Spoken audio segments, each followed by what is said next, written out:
续来看南投竹山的延和国中，由4个学生组成的团队参加亚洲机器人的比赛，摕到国中组的第1名，真无简单。 这7位学生代表延和国中参加亚洲机器人运动比赛，得到国中组第1名的好成绩。因为比赛太紧张了，有时候会乱按，然后也要跟队友去磨合。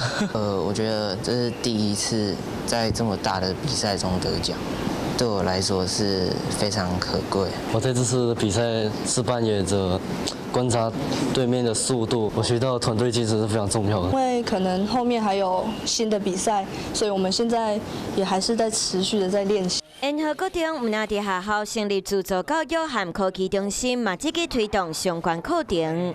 那经过这样子的训练，他们在应变能力上也会比其他同学还来得好。